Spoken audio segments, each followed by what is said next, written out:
Trey Smith hurt his ankle. Kelly came in and did a nice job for him. But we'll see how it is as days go forward. Roland Wallace hurt his lower back. Again, we'll just see how it goes this week. And then Noah got hit in the head. And so he'll go through the evaluations there. So we'll see how that goes. I thought both offense and defense did a great job. Special teams came through when we needed them. And we had a few penalties there that we got to clean up. Likewise, on the offensive side, we had some penalties there that we've got to take care of. Getting in crucial situations. One positive on that was the guys kept going, kept punching, and we were able to kind of smooth it out a little bit and get rid of some of the mistakes, and did a great job there.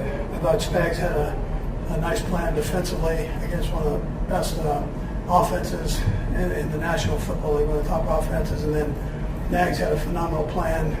Both of them did a great job calling the plays and knocking that out. It was tremendous. So, and then individual efforts. I mean, Kareem was dusted off and got over 100 yards, which was incredible.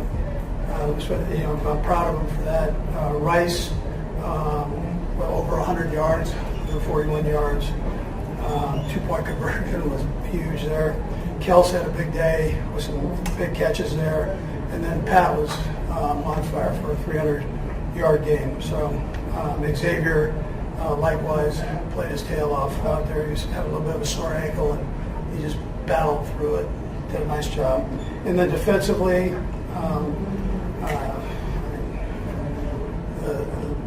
the yardage, when you start looking at the yardage here and the time of possession, they didn't have the ball much. And because the defense was getting the guys off the field and onward. So I was proud of that. Tranquil had a couple of nice stops there, one in overtime in particular. Anyway, all the 2 for 4 in the red zone. I mean, it goes on and on, 5 and 12 for third downs. And then Butker ended it. He had 5 field goals today, and then a big one right there at the end. We tried to, we were able to get it in there, not because of him. We were confident that he could kick it out further, but we were kind of dual rolling it, using up some time in case something were to happen. We wouldn't get that much time there, and then finish the game off with the win. So with that time, it really felt like Patrick settled in the second half. What do you think changed for him? Yeah, I mean, listen, he kept firing, which the great ones do.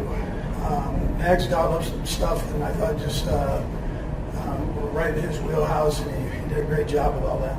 And Joe, Blameyer, and I mean, all the guys contributed on it, but the coordinator was on fire today, so he did a good job. How important is Rasheed Rice to what you want to do, especially when you're able to get in space? Yeah, he's real good. Yeah, he's a great player. They all are. I mean, they've all got potential to do great things. But listen, we're glad he's back, and he's big and he's strong, fast, all that stuff. Tough to bring down. He pushed through. He was tired there, so he pushed through, and I thought he did a nice job. It seemed like you committed more to the run this game. Kareem Hunt, over 100 yards, as you mentioned. What does it say about your offensive effort? Yeah, listen, I thought the line was controlling things there pretty good, and which was important. We were getting positive yards on first down, which was good. We ran a little bit on second down, likewise. And Coach Heck puts all that together. And that's his deal. So he did a great job schematically with it. They were dialed up, and the guys executed. What does it say about your defense to be able to shut them down 4 consecutive drives there? Yeah, that was great. That was great. And, helped win the game for us, right? So, and like I said, the part I liked the best was the support the guys gave each other. I thought that was important. Nobody flinched on it. It wasn't hanging their head. None of that wasn't happening. They came out and they played. And they did it when it counted. This was Jonathan Taylor's second worst output on the season. I guess just how important starting the game forward was just to make sure that you managed that run. Yeah, he's a great player now. One of Wisconsin's finest right there. He's a heck of a football player. So our guys did a nice job of wrapping him up. You saw a couple of those where he bounces off, and then he's had quite a few of those this season and per game. So yards after the contact. So you've got to really focus on wrapping him up and getting him on the ground. I thought our guys did that and did it well.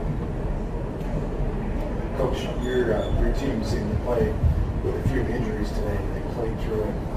Rashee Rice, Kareem Hunt. What does it say about the character of your team? They're not doing this time. Yeah, that's the part I appreciate as a coach the most. Just the attitude. It's a compliment to the players. It's a compliment to the coaches. The support from our building. Nobody has been hanging their head and going, "Oh no," it's over. That's not been the mentality within our building. So that's everybody. Everybody had a piece of it. And carried over to the field. In the electric aftermath of the Kansas City Chiefs' gritty 27-24 nail-biter over the Indianapolis Colts, head coach Andy Reid's voice cracked like thunder on the horizon. Travis Kelce? He's the heartbeat of this team. Reid choked out, eyes glistening under Arrowhead's glare. The 36-year-old tight end, fresh off a callback touchdown that ignited fury over a phantom face mask penalty, silenced doubters with 85 yards and a game-sealing grab. Amid a 5-5 skid and whispers of a sunset with fiancée Taylor Swift, Kelce's fire, demanding mirror-gazing accountability, rekindled Chiefs Kingdom. But with 7 games to run the table, is this resurgence real or just a fleeting spark?